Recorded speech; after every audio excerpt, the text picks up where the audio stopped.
Hello everyone. तो कैसे हो आप लोग। तो सॉइल मैकेनिक्स की आज हम थर्ड लेक्चर देखने जा रहे हैं। और इससे पहले प्रीवियस 2 लेक्चर में हम लोगों ने सॉइल क्या होता है उसे समझा था, फादर ऑफ सॉइल देखा था, ठीक है। फिर उसके बाद हम लोगों ने टाइप्स ऑफ सॉइल को पढ़ा। 2 लेक्चर में हम लोगों ने पूरे टाइप्स ऑफ सॉइल जितने भी होते हैं सारे को हम लोगों ने कंप्लीट कर लिया था। तो अब नेक्स्ट जो नेक्स्ट लेक्चर जो नेक्स्ट टॉपिक है अपना, तो उसमें हम लोग पढ़ेंगे प्रॉपर्टीज़ ऑफ सॉइल। ठीक है, तो ये टॉपिक लिख देते हैं, प्रॉपर्टीज़ ऑफ सॉइल। ठीक है, बेसिकली हम लोग को पता है कि हम लोगों ने लास्ट लेक्चर में यानी फर्स्ट सेकंड लेक्चरों में हम लोगों ने देखा था कि सॉइल क्या है, अनकंसोलिडेटेड मटेरियल है। ठीक है, और वाला बहुत सारी चीज़ें उसमें पढ़ी देखी थी। तो अभी हम लोग जो है ना बेसिक एकदम कोर से जाके सॉइल को समझेंगे, सॉइल क्या होता है। ठीक है, तो प्रॉपर्टीज़ देखेंगे। तो बेसिकली सॉइल 3 फेज सिस्टम में होता है। देखो माइंड में एक चीज़ चलता है कि हम लोग सेपरेट आउट करके देखेंगे कि 3 फेज सिस्टम जब बनाएंगे डायग्राम, तो उसमें सॉइल के सॉलिड, लिक्विड और एयर सबको अलग अलग देखेंगे, लेकिन ऐसा होता नहीं है। ठीक है, ये सेपरेट स्पेस ऑक्यूपाई नहीं करता, ये कंबाइंड रहता है, कंबाइंडली स्पेस ऑक्यूपाई करता है। ठीक है, यानी कि सॉलिड वाटर और एयर जो तीनों मिलकर सॉइल बनता है। सॉइल क्या है, बेसिकली सॉलिड, वाटर और एयर का एक कॉम्बिनेशन है। ठीक है, तो तीनों चीज़ जब एक साथ मिल के आती है तो उसे हम कहते हैं सॉइल। ठीक है, तो इन तीनों चीज़ों को हम लोग 3 फेज सिस्टम कहते हैं। 3 फेज में सॉलिड, वाटर और एयर तीनों एक एक फेज हो गया। ठीक है, और इसको हम पहले ही एक बार और बता देता हूँ मैं कि ये सेपरेट स्पेस ऑक्यूपाई नहीं करता है। बस समझने के पॉइंट ऑफ व्यू से, कैलकुलेशन के पॉइंट ऑफ व्यू से इन सब चीज़ों को देखते हुए हम लोग सेपरेट स्पेस बना के उसको देखते हैं। बेसिकली ये होता नहीं है ऐसा। अब डे टू डे लाइफ में भी देखो, अगर सॉइल को उठाओ तो उसके अंदर पूरा मतलब एक इकट्ठे रहते हैं सारे सॉलिड, लिक्विड, गैस अंदर में ही। ठीक है, तो इसके बारे में हम लोग पहले लिख देते हैं कि सॉइल के प्रॉपर्टीज ऑफ सॉइल में क्या लिखेंगे सॉइल इज़, दिख रहा है ना, soil is a 3 phase system which, क्या बताया हूँ, which consist of solid, liquid and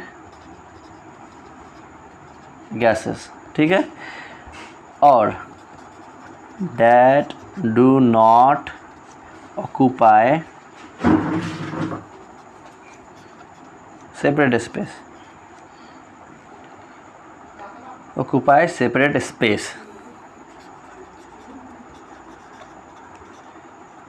ठीक है,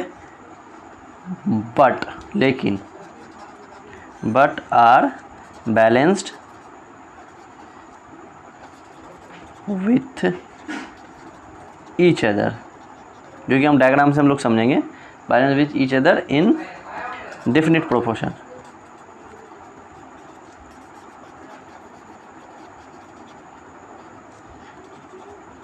विच इन टर्न, दिख गया, which in turn governs the property of soil. तो क्या हम लोग देखें, सॉइल 3 फेज सिस्टम होता है। 3 फेज में क्या होता है, जो ये कंसिस्ट क्या करता है, एक बार रेड कलर का ले लेता हूँ, सॉलिड, लिक्विड और गैस, ये तीनों चीज़ों को मिलके एक कंबाइनली हम सॉइल कहते हैं। और जो तीनों अलग अलग स्पेस ऑक्यूपाई नहीं करता है, that not occupy separate space, अलग स्पेस बिल्कुल ऑक्यूपाई नहीं करता। बस इसको बैलेंस मानने के लिए जो है हम क्या करते हैं कि अलग अलग उसको दिखाते हैं। ठीक है, डायग्राम में या फिर डिस्कशन के पॉइंट ऑफ व्यू से। ठीक है, इसका अगर हम डायग्राम देखें तो सॉइल कुछ अगर एक्चुअल देखा जाए, एक्चुअली में सॉइल ऐसा कुछ एक कंटेनर में अगर हम सॉइल लें तो इसमें ऐसा हो जाएगा कि ये सॉइल के सॉलिड्स हो गए,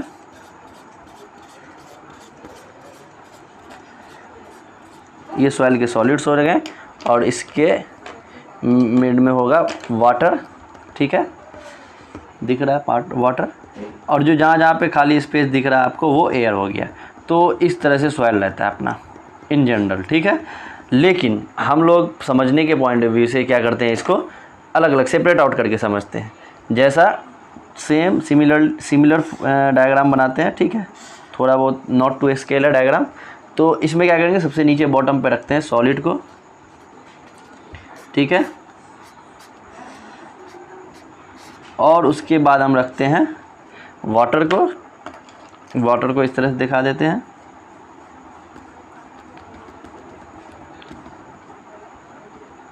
और सबसे टॉप पर रखेंगे एयर को। और एयर तो अब देखो एयर इनविजिबल होगा, लेकिन हम क्या करेंगे कि देखने के लिए इसको क्या करेंगे, यहाँ पे नोटेशन के पॉइंट ऑफ व्यू से हम एयर को क्या करते हैं, पर्पल से दिखा देते हैं कि ये एयर है भाई साहब। ठीक है, अब इसमें देखो इसमें स्टैंडर्ड नोटेशन आएगा। ठीक है, स्टैंडर्ड नोटेशन में क्या आएगा, इसमें स्टैंडर्ड नोटेशन देंगे हम कि टोटल अपना जो सॉइल सैंपल है उसके टोटल वॉल्यूम को हम कैपिटल वी से डिनोट कर रहे हैं। ठीक है, सारे नोटेशन स्टैंडर्ड हो गए। ठीक है, अब इसमें तो हम दिखा नहीं सकते हैं कि वॉल्यूम ऑफ वाइट क्या है, वॉल्यूम ऑफ एयर क्या है, वॉल्यूम ऑफ वाटर क्या है, वॉल्यूम ऑफ सॉलिड क्या है, तो हम इसमें देखेंगे। ठीक है, तो ये वॉल्यूम दोनों के लिए हो गया। ठीक है, इस पोर्शन को क्या कहेंगे, volume of air, standard notation है। ठीक है, ये पोर्शन वाटर का है तो वॉल्यूम ऑफ वाटर, ये पोर्शन सॉलिड का है तो वॉल्यूम ऑफ सॉलिड, वीएस से डिनोट करते हैं।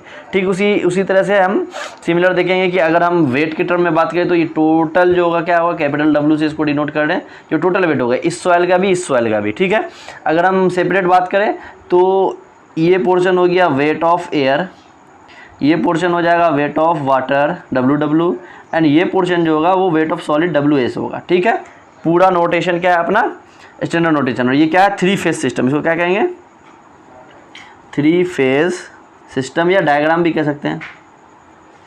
सिस्टम का ये डायग्राम है, 3 फेज सिस्टम का ये क्या है, डायग्राम है, तो डायग्राम लिख देते हैं, 3 फेज सिस्टम डायग्राम। ठीक है, ये तो समझ में आ गया। अब देखो ये वाटर और एयर, ये वाटर और एयर को दोनों को कंबाइनली हम जो कहते हैं वॉइड कहते हैं। तो इस दोनों के कंबाइन वॉल्यूम को हम कहेंगे वॉल्यूम ऑफ वॉइड, जिसका स्टैंडर्ड नोटेशन है वीवी, वॉल्यूम ऑफ वॉइड। ठीक सिमिलर इसी तरह से यहाँ पर भी होगा, वाटर और एयर की कंबाइंड वेट को क्या कहेंगे, वेट ऑफ वॉइड। ठीक है, वेट ऑफ सॉलिड तो सेपरेट अपना है ही। ठीक है, हम इसको स्टैंडर्ड नोटेशन है तो हम इसको जो है ना मेंशन भी कर देते हैं। ठीक है, कि यहाँ पे जो अपना रेफर क्या कर रहा है, यहाँ थोड़ा ऊपर। ठीक है, वेयर जो अपना V है, कैपिटल V किया क्या है, वॉल्यूम ऑफ सॉइल। ठीक है, नेक्स्ट क्या है VV, फिर नेक्स्ट क्या है VS है, फिर क्या है VA है, फिर क्या है VW है। ठीक है, वॉल्यूम के टर्म में तो इतना ही चीज़ें हैं, ये थोड़ा ऊपर मैं कर देता हूँ। ये VV क्या है, वॉल्यूम ऑफ वॉइड, वॉइड माने खाली जगह, ब्लैंक स्पेस। ठीक है, वो VS volume of solid, VA volume of air, VW volume of water. ठीक है, अब देखो थोड़ा सा मैं यहाँ पे देखता हूँ, अपन देखते हैं यहाँ पे एक चीज़ और कि ये जो V है टोटल वॉल्यूम क्या है, टोटल वॉल्यूम किससे मिलके बना है, volume of solid plus volume of water plus volume of air. अब वॉल्यूम ऑफ वाटर और वॉल्यूम ऑफ एयर को कंबाइनली हम क्या कहते हैं, वॉल्यूम ऑफ वॉइड। तो टोटल वॉल्यूम को हम इसे भी लिख सकते हैं, volume of solid plus volume of void. ठीक है, क्लियर होगा, बात समझ में आ गया होगा, है ना। अब सेम सिमिलर हम यहाँ पे देखेंगे, थोड़ा इसको नेक्स्ट पेज में हम जाते हैं, इसको साइड बाजू रख देते हैं और इसको क्या करते हैं, हम वेट के टर्म में बात करते हैं। ठीक है, तो ये भी ऐसे रख देता हूँ, क्या ऐसे रख देता हूँ, ऐसे, ये सही रहेगा, ये भी दिख रहा है, ये भी दिख रहा है, क्लियर है। हाँ, तो अब वेट के टर्म में हम बात करें तो एक कैपिटल W है, फिर क्या है WV है, WS है, WA है, WW है। अब इन चारों को भी हम नेम मेंशन कर देते हैं कि ब्लू पेन क्या है, ये कैपिटल W क्या है, weight of soil, similarly weight of WV wide. Sorry for inconvenience यार, एक तो कॉल आ गया, ऊपर से पूरा सेटिंग का साम्राज्य जैसे ऐसे हिल के जो है ना पूरा ये बिगड़ गया था। ठीक है, तो हम लोग डिस्कस कर रहे थे कि capital W weight of soil, WV weight of wide, similar WS weight of solid, similar weight of air, similar weight of water. तो हम लोग वेट और वॉल्यूम के टर्म में सारी चीज़ों को देख चुके हैं। ठीक है, अब हम लोग जो एक चीज़ कर देखेंगे, जैसे वाइड रेशियो में था ना टोटल वॉल्यूम, तो उसी तरह से वेट में भी आ जाएगा। पेन क्या है, टोटल वेट कैपिटल W जो होगा वो क्या होगा, किसके बराबर होगा, सिमिलरली होगा weight of solid plus weight of water plus weight of air. ठीक है, अब सॉरी, अब यहाँ पे ये देखेंगे हम कि ये दोनों मिलके अपना क्या कहलाएगा, वेट ऑफ वॉइड। तो इसी तरह से टोटल वेट को हम लिख सकते हैं weight of solid plus weight of void. ठीक है, अब एक चीज़ देखो यहाँ पे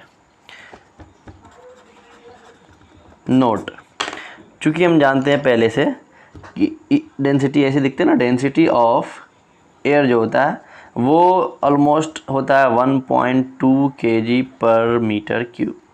उसी तरह से डेंसिटी ऑफ वाटर जो होता है, वाटर इज इक्वल टू ये होता है ऑलमोस्ट 1000 kg पर मीटर क्यूब। और डेंसिटी ऑफ सॉलिड जो होता है वो भी एवरेज, इसका जो रेंज होगा ऑलमोस्ट होता है 2500 से 2600 kg पर मीटर क्यूब। अब देखो वाटर और सॉलिड के कंपैरिजन में अपने एयर का जो डेंसिटी है वो काफ़ी छोटा है ना। तो सिंस डेंसिटी ऑफ एयर, ठीक है, नोटेशन से ही लिख रहे हैं, is very very very smaller than density of water and this is very smaller than density of solid. ठीक है, तो इन कंपैरिजन, इसके कंपैरिजन में हम डेंसिटी ऑफ एयर का जो है वो क्या है 1.2 है, 1 के अबाउट है। तो हम इसके हिसाब से हम क्या करेंगे, इस अगर ये ऐसा है तो हम वेट ऑफ जो एयर होगा वो काफ़ी कम होगा वेट ऑफ वाटर और वेट ऑफ सॉलिड के। ठीक है, तो हम वेट ऑफ वाटर को जो है इस हिसाब से डेंसिटी के हिसाब से हम वेट ऑफ वाटर को नेग्लिजिबल मान लेते हैं, ज़ीरो मान लेते हैं। ठीक है, अब चूँकि वाटर डेंसिटी ऑफ एयर को हम लोग ज़ीरो कंसिडर कर लेते हैं। ठीक है, नियर अबाउट। चूँकि डेंसिटी ऑफ एयर 1.2 के आसपास है तो वेट ऑफ एयर भी लगभग ज़ीरो के आसपास है। क्योंकि और हम कंपैरिजन इसलिए लिख रहे हैं ज़ीरो क्योंकि इसका जो दो अलग टर्म जो है साथ वाला, इसका काफ़ी ज़्यादा है, 1000 टाइम्स तो ऑलमोस्ट ये ज़्यादा है। और ये कितना ज़्यादा हो जाएगा, ये ऑलमोस्ट जो है 1200 to 1300 टाइम्स ये ज़्यादा हो जाता है। ठीक है, तो इसको जो है ना हम ज़ीरो कंसिडर कर लेते हैं। ठीक है, तो अब ऐसा करने से क्या होएगा, अपना ऐसा करने से ये होएगा कि जो वेट ऑफ टोटल वेट है, वेट ऑफ सॉलिड, ये क्या हो जाएगा, वेट ऑफ सॉइल जो होगा क्या हो जाएगा, कैपिटल W जो है हो जाएगा weight of solid plus weight of water plus weight of air. चूँकि एयर को नेग्लिजिबल मान लिए तो ये क्या हो जाएगा, ये ऑलमोस्ट ज़ीरो के बराबर हो जाएगा। तो जो अपना ये आएगा टोटल वेट ऑफ सॉइल, ये क्या हो जाएगा अपना weight of solid plus weight of water के बराबर, यानी वेट ऑफ वाटर ही इकलौता अपना बच जाएगा। वेट ऑफ वॉइड भी कह सकते हैं इसको, वेट ऑफ वाटर भी कह सकते हैं। ठीक है, तो ये एक टर्म थी इसमें। ठीक है, अब देखो नेक्स्ट, इस पेज को अब हम नीचे कर देते हैं। अब देखो नेक्स्ट क्या हो जाएगा कि अपना जो सॉइल जो 3 फेज सिस्टम में चल रहा था, अब कभी कभी ऐसा भी कंडीशन आ जाता है कि सॉइल जो है 2 फेज सिस्टम में आ जाता है। कैसे आ जाता है, अगर ऐसा कंडीशन आ जाए कि एक सैंपल है अपना सॉइल का जिसमें सॉइल हो, ठीक है, और इसको थोड़ा हम, सॉइल का सैंपल है, इसमें जो बाकी का बचा हुआ पोर्शन जो है सॉइल और केवल वाटर है। केवल और केवल वाटर तभी आएगा जब सॉइल फुल्ली सेचुरेटेड हो जाए, यानी कि पूर्ण रूप से, यानी कि फुल्ली सॉइल जो है वाटर के अंदर सबमर्ज्ड है, यानी डूबा हुआ है। तो इस सिचुएशन में हम क्या कहेंगे, अगर सॉइल जो है फुल्ली सेचुरेटेड हो जाए, ठीक है,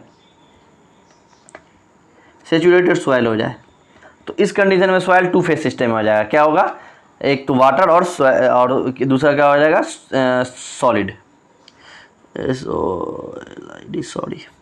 वाटर और सॉलिड में आ जाएगा सॉइल तो ही टोटल हो जाएगा सॉइल क्या हो जाएगा, वाटर और सॉलिड के इसमें ये हो जाएगा। इसमें क्या है, केवल और केवल क्या है, वाटर प्लस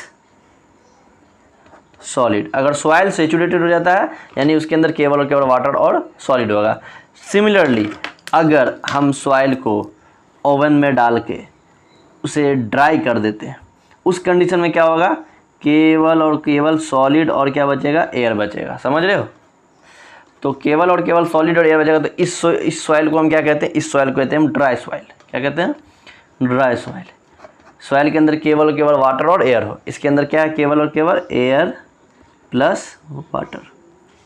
ठीक है, इस सॉइल को हम कहेंगे ड्राई सॉइल। तो इस कंडीशन में सॉइल 2 फेज सिस्टम में आ जाता है। क्या 1-2 लाइन लिख लेते हैं क्या, किधर लिख दे, इधर लिख देते हैं। कलर में ही, ठीक है। इन सम, दिख रहा है, in some limiting case soil can also be represented as two phase system, ठीक है। फर्स्ट ये हो गया ड्राई सॉइल, ये फर्स्ट हो गया ड्राई, और सेकेंड ये हो जाएगा, या इसे फर्स्ट कोई दिक्कत नहीं है, सैचुरेटेड सॉइल, ठीक है। देखो वीडियो 15 मिनट का हो गया, और क्या अपलोडिंग में थोड़ा लोचा आ जाता है हमारे साथ, नेटवर्क और नेट का दोनों का प्रॉब्लम है। तो मैं इस वीडियो को यहीं पे रोक रहा हूँ, और फिर फर्दर आगे जो प्रॉपर्टीज़, कई सारी प्रॉपर्टीज़ का जो फर्स्ट सेकंड थर्ड प्रॉपर्टीज़ पढ़ेंगे, जैसे water content, void ratio, porosity etcetera, तो वो नेक्स्ट वीडियो में हम फिर हम लोग डिस्कस कर लेते हैं, ठीक है। तो कंटिन्यू रहो, ठीक है, कंटिन्यू रहो। हाँ, थैंक यू फॉर वॉचिंग।